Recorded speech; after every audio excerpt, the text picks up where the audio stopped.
Item ಯಾವುದೇ ಇರಲಿ try ಮಾಡಿ ಆಚಿ ಚಿಕನ್ ಮಸಾಲಾ. ಬಾಗಲಕೋಟೆ ಉಪಚುನಾವಣೆಗೆ ನಾಮಪತ್ರ ಸಲ್ಲಿಕೆ ಇರುವಂತಹ ಹಿನ್ನೆಲೆಯಲ್ಲಿ ನಾಳೆ ಬಾಗಲಕೋಟೆಗೆ ಸಿಎಂ ಮತ್ತು ಡಿಸಿಎಂ ಆಗಮನ ಆಗತ್ತೆ ಅನ್ನುವಂಥ ಮಾಹಿತಿ ಇದೆ. ಸೊ ಸಿಎಂ ಆಗಮನದ ಹಿನ್ನೆಲೆ ಡಾಗ್ ಸ್ಕ್ವಾಡ್ನಿಂದ ಈಗ ಪರಿಶೀಲನೆ ಮಾಡಲಾಗ್ತಾ ಇದೆ. ಕಾಂಗ್ರೆಸ್ ಕಚೇರಿ ಸೇರಿದಂತೆ ಆ ಒಂದು ಮಾರ್ಗಗಳಲ್ಲಿ ತಪಾಸಣೆ ಮಾಡಲಾಗಿದೆ. ಸೊ ಬಾಗಲಕೋಟೆ ನಗರಕ್ಕೆ ಬರ್ತಾ ಇರುವಂಥ ಹಿನ್ನೆಲೆ ಸೊ ಸಿಎಂ ಸಿದ್ದರಾಮಯ್ಯ ಸೇರಿ ಕಾಂಗ್ರೆಸ್ ನಾಯಕರು ಕೂಡ ಬರುವಂಥ ಸಾಧ್ಯತೆ ಇರುತ್ತೆ. ಸೊ ಹಂಗಾಗಿ ಈ ರೀತಿಯ ಮುಂಜಾಗ್ರತಾ ಕ್ರಮವಾಗಿ ಅಲ್ಲಿ ಪರಿಶೀಲನೆ ಮಾಡಲಾಗ್ತಾ ಇದೆ. ಸಿಎಂ ಬರ್ತಾ ಇರುವಂಥ ಹಿನ್ನೆಲೆಯಲ್ಲಿ ಡಾಗ್ ಸ್ಕ್ವಾಡ್ನಿಂದಾಗಿ ಪರಿಶೀಲನೆ ಆಗ್ತಾ ಇದೆ. ಬಹುಶಃ ನಾಳೆ ಬರುವಂಥ ಸಾಧ್ಯತೆ ಇರುತ್ತೆ.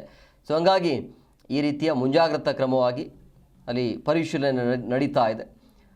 ಸಾಕಷ್ಟು ಗೊಂದಲ ಇತ್ತು ಬಾಗಲಕೋಟೆ ಅಂತ ಬಂದಾಗ. ಆ ಬಾಗಲಕೋಟೆಯ ವಿಚಾರ ಟಿಕೆಟ್ ವಿಚಾರ ಅಂತ ಬಂದಾಗ ಮೇಟಿಯವರ ಕುಟುಂಬಸ್ಥರೊಂದಿಗೆ ಸಿಎಂ 2 ಬಾರಿ ಸಭೆಯನ್ನು ಮಾಡಿದರು.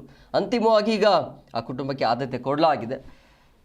ಸೊ ಹಂಗಾಗಿ ನಾಳೆ ದೊಡ್ಡ ಮಟ್ಟದಲ್ಲಿ ರ್ಯಾಲಿ ಮುಖಾಂತರ ನಾಮಿನೇಷನ್ ಮಾಡುವಂತಹ ಸಾಧ್ಯತೆ ಇರುತ್ತೆ. ಹಾಗಾಗಿ ಆ ಕಾರ್ಯಕ್ರಮದಲ್ಲಿ ನಾಮಿನೇಷನ್ ಕಾರ್ಯಕ್ರಮದಲ್ಲಿ ಡಿಸಿಎಂ ಡಿ.ಕೆ. ಶಿವಕುಮಾರ್, ಸಿಎಂ ಸಿದ್ದರಾಮಯ್ಯವರು ಬರ್ತಾ ಇರುವಂಥ ಹಿನ್ನೆಲೆಯಲ್ಲಿ ಈಗ ಮುಂಜಾಗ್ರತಾ ಕ್ರಮವಾಗಿ ಈ ರೀತಿಯ ಪರಿಶೀಲನೆ ಮುಂದುವರಿತಾ ಇದೆ.